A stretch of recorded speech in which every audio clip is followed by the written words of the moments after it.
Buonasera e ben ritrovati con il TG Flash di New Sicilia, ed eseguiti i titoli più importanti del pomeriggio. Proseguono le indagini della Procura di Gela sulla frana di Niscemi, sentiti dagli inquirenti gli ex dirigenti della Protezione Civile D'Urso e Foti per accertare eventuali responsabilità. Al centro delle investigazioni alcuni mancati interventi di messa in sicurezza, lavori di consolidamento mai eseguiti e fondi stanziati e mai spesi.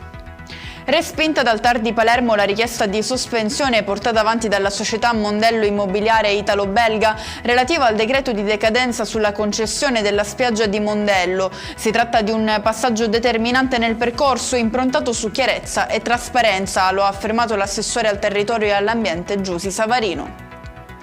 A distanza di 30 anni si riaprono le indagini sulla morte del maresciallo dei carabinieri Antonino Lombardo, trovato senza vita nel 1995 a Palermo. Il GIP ha respinto la richiesta di archiviare il caso, facendo tirare un sospiro di sollievo alla famiglia della vittima, che non aveva mai creduto all'ipotesi del suicidio, disposta la riesumazione del corpo per ulteriori accertamenti.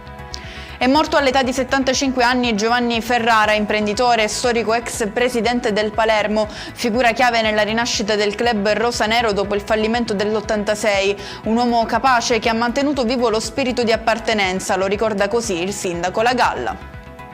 Chiudiamo con le previsioni meteo per domani. Prosegue l'ondata di bel tempo in Sicilia con cieli prevalentemente sereni su quasi tutta la regione. Non si escludono lievi rovesci nei territori di Agrigento, Messina, Trapani e Palermo. Nessuna allerta meteo comunque da parte della Protezione Civile.